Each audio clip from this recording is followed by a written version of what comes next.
Hello, I'm Paul Beckwith, and in this video I'm going to talk about this peer-reviewed scientific paper titled Mutilation of the Tree of Life via Mass Extinction of Animal Genera. So think of species as twigs on a tree, and think of genera as branches on the tree. So branches on the tree carry lots of different twigs, lots of different species. And normally when one of the species goes extinct, or a twig falls off the tree, carrying the tree analogy, the tree of life analogy forward, then other species in the genera, other twigs that are close by, can fill in the gap. They can occupy the niche and do the ecosystem services that that species did. But when a whole branch falls off the tree, when we lose a whole genera or multiple branches, then you run into real problems. So it's a lot worse than we thought, and this is a paper which goes into the details of all of that. So this is an article in Stanford News. It was a Stanford professor involved, Ehrlich, very famous guy. Remember the population studies, the work from Ehrlich, the couple. So this study finds human-driven mass extinction is eliminating entire branches or genera of the tree of life. Okay, it was researchers from Stanford, but also from university in Mexico. So they found that there's been a mutilation of the tree of life, and there's massive potential harms to human society as a result.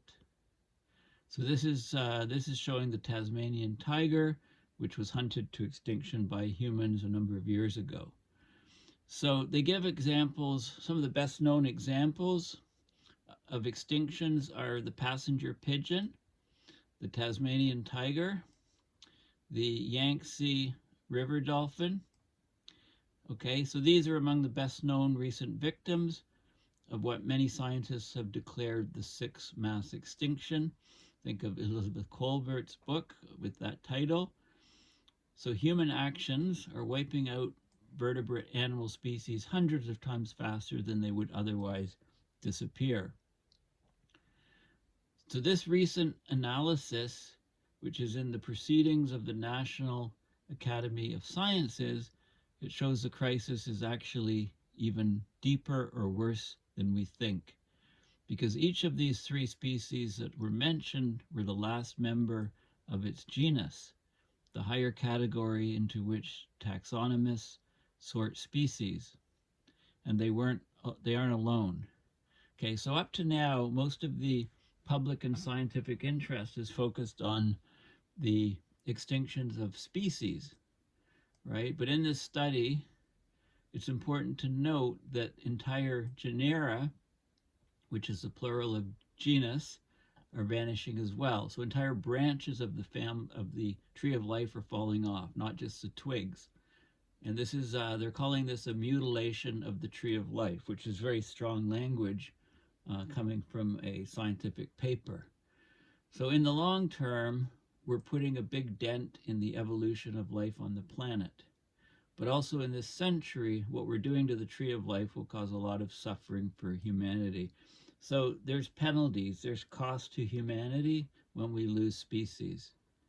What we're losing are our only known living companions in the entire universe. Think about that. We share the earth, humans, with many, many different species, plants and animals, and our human actions are making, are eliminating species. These are our only known living companions, if you like, in the entire universe, and we're losing them through our actions. So, another way to put it is it's a biological annihilation. Okay, so what they do in this paper is they get information on different species conservation statuses from the International Union for the Conservation of Nature, IUCN, BirdLife International, and other databases that have been improved and updated in recent years. so they could assess extinction on the genus level. So they looked at 5,400 genera of land-dwelling vertebrate animals encompassing 34,600 species. So almost the ratio is about seven species per genera. So 7 twigs per branch of the tree of life. 73 branches have fallen off the tree of life, if you like, gone extinct since 1500 AD. Birds suffered the heaviest losses with 44 genus extinctions, followed by mammals and amphibians and reptiles. Now, based on the historical genus extinction rate among mammals, the current rate of vertebrate genus extinction exceeds that of the last million years by 35 times. 35 times higher than the natural rate that we would expect over the last million years. So without human influence, Earth would have only lost about 2 of these genera during that time instead of the 73. Okay, it would have taken 18,000 years without humans to have that level of loss. So this is called a biological annihilation. As scientists, we have to be careful not to be alarmist, but the gravity of the findings in this case called for more powerful language than usual. We would be unethical not to explain the magnitude of the problem, since we and other scientists are alarmed. Okay, so when you lose a species, normally other species in the genus can often fill at least part of its role in the ecosystem or its niche. Because these species carry much of their extinct cousins' genetic material, it's very similar between different twigs on the tree, on the branch, if you like. They would also retain much of its evolutionary potential, so all is not lost, right? So in terms of the tree of life, if a single twig is a species, and if it falls off, nearby twigs can branch out relatively quickly, filling the gap much as the original twig would have. In this case, the diversity of species on the planet remains more or less stable. But when we lose the entire branch of the tree or the genera, there's a huge hole in the canopy, a loss of biodiversity that can take tens of millions of years to regrow through the evolutionary process of speciation, where different species separate. We cannot wait that long for our life support systems to recover, given how much the stability of our civilization hinges on the ecosystem services that are provided by the Earth's biodiversity. So a good example is Lyme disease. Okay, Lyme disease is taking off. One of the reasons is the main carrier is these white-footed mice. They're the primary carriers of Lyme disease. They used to compete with passenger pigeons for foods like acorns, but the pigeons are gone. So predators like wolves and cougars are also on the decline. So these mouse populations have boomed. So Lyme disease has boomed because the carriers, the ticks, are on these mice, and the mice population is booming. Okay, so this is just the disappearance of one genus. A mass extinction of genera could mean a proportional explosion of disasters for humanity, like plagues and pandemics, for example, can become far more prevalent as we continue to lose species. It's also a loss of knowledge, right?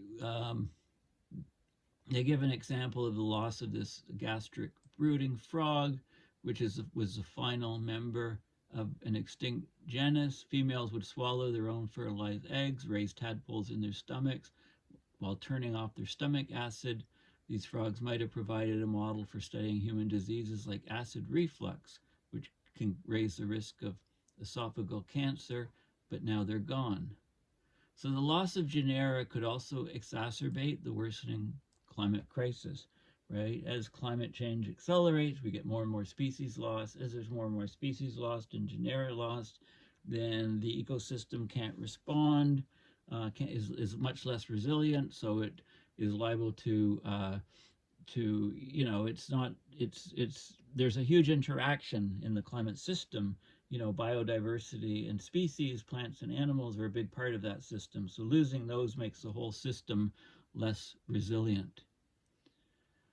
So to prevent further extinctions and resulting societal crises, the authors are calling for immediate political, economic, and social action on unprecedented scales.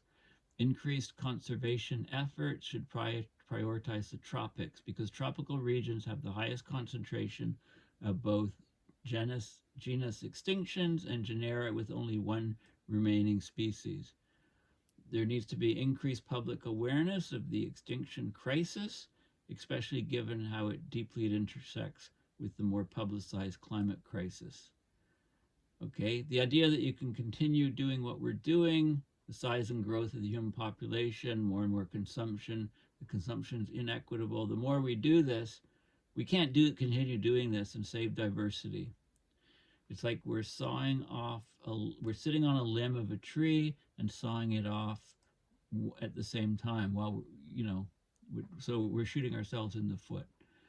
Okay, just to be clear, a genus, a genus or gene, you know, how do you pronounce it? I'm probably pronouncing it wrong. The genus. It's a principal taxonomic category. It ranks above species and it's below family.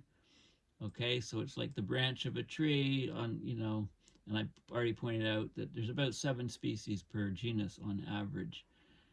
And an example would be the genus Canis, which is Latin for dog. So it includes all domestic breeds of dog and their closest wild relatives, including wolves, coyotes, jackals, and dingoes. They're all in the genus Canis. Okay, so that's a good example. Another genus is Homo.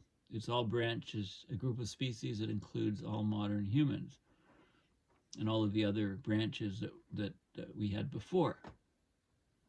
Okay, this is a paper. It's open source. Please have a look at it. So mass extinctions during the past.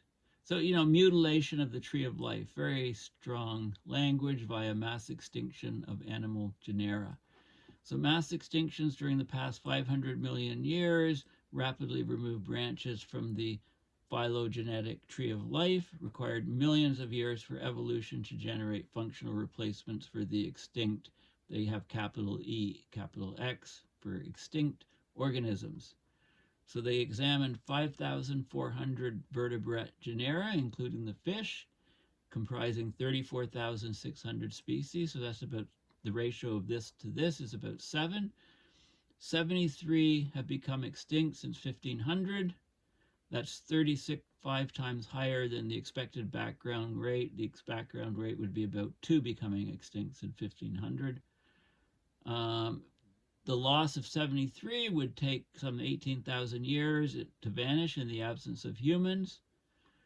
You know, as climate change accelerates and the stresses on biodiversity accelerate in the next few decades, due to the drivers accompanying the growth and consumption of the human enterprise, like habitat destruction, illegal trade, and climate disruption, we would expect by 2100 extinction rates to be 354 times higher on average for vertebrates, 511 times higher for mammals. So the genera lost in 3 centuries would have taken 106,000 years and 150,000 years to become extinct in the absence of humans. So basically, we're really mutilating the tree of life. We're losing all the ecosystem services. So this is a serious threat to the stability and survival of civilization. Okay, and you know, everything, the pace of human activities has accelerated, climate change has accelerated, human overpopulation growth has been severe. So we've dramatically transformed the global environment. Most natural ecosystems have been highly modified or have disappeared. The abundance of wildlife has been greatly reduced. Right, you know about the number of chickens on the planet exceeding the number of all other bird species, the number of cattle exceeding humans. all of these sort of things. We're basically they give the example of the African elephants, 10 million at the beginning of the 20th century, so like 1900. Now there's only 450,000 remaining. That's um, less than 5%. In several countries, all elephant populations have gone extinct. Great beasts are now absent from many large regions of other countries they once occupied. Surviving populations are scattered, most are declining. Okay, so this is a highly visible species. So it's a good example, we're losing species. It's affecting the global configuration of Darwin's tree of life, the, philo- the philo- phylogeny of all living entities. Okay, so we're changing the very nature of evolution of species on this planet. So there's lots of details here about the lost biodiversity. This is a good example of the tree of life. Okay, different branches are the different genera, the genus. And here's a couple that have gone extinct, and they give examples. So here we have, this is a giant gecko. Um, the only species known were found in a museum without a label. They're probably from New Zealand. This is the saddleback Rodriguez giant tortoise, lost. So this whole branch is gone. Over here we have a newt from China, gastric brooding frogs, which I mentioned, from Queensland, Australia. That branch gone. And then, you go up and there's other branches, many other branches that are gone. Okay, so it's not just the individual species extinction, it's the whole genus or the whole branch has gone, which leaves huge gaps in the tree of life. And, they talk about background extinction rates, and, there's a chart which, I'll show you the charts. This is vertebrate generic extinctions since 1500. Okay, so we have different orders that are disappearing. Extinct orders, 2 of the 41. Extinct families, 10. The genera, 73. This is a total. You can divide them into mammals, birds, reptiles, and amphibia. Okay, and you can see that the number is largest in birds, followed by mammals, then amphibia and reptiles. So there's also generic vertebrate background extinction rates, the number of genera, extinction rate per 100 year. This is natural. Expected years to observe one extinction genus, 133 years. And instead of that, we're greatly accelerating these processes. But this is the natural background rates. And here's what we're looking at. This is the total extinct genera from 1500 to 2022. Expected would be 2.1, so the ratio is 35 times higher. And the years taken to get to that would be 18,150 years in the absence of humans. And you can see, mammals at 44. Birds is really high, 50 times higher. This is from 1500 to 2022. You can look at the numbers from 1800 to 2022, or from extrapolate 1800 to 2100. So these rates are going to be much higher, 354 times higher for total, mammals 511 times higher, birds 326 times higher. So we're really mutilating the tree of life. This is the cumulative number of extinct genera, showing the different time periods, and all vertebrates. It's just skyrocketing. These curves, exponentially rising upward. Birds, mammals, reptiles, and amphibia. The years that would be taken to become extinct, very large. We're talking 15,000 to 25, 30,000 years for these guys to be extinct, using under the background rates. And this is showing These are some of the patterns of distribution of extinct and extant land vertebrate genera.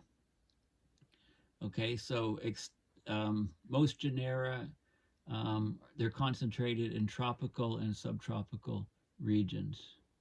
Okay, so A is the total genera, showing the the huge drop, the most is the most destruction, the most mutilation of the tree of life is in the tropic regions. It's much lower at the poles, but there's much fewer species at the poles. And this is showing the so that's total, and this is dividing it up into some other extinct genera and species, endangered species. Okay, so the distribution is, so the tropics is getting hammered because the the warming is huge in the tropics. The rainfall patterns are shifting. So this is very, very serious. I just want to read what it says here. Let's read the last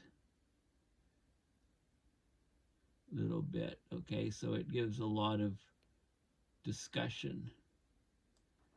Mutilating the tree of life is changing the systems in which human beings and all other living organisms have evolved.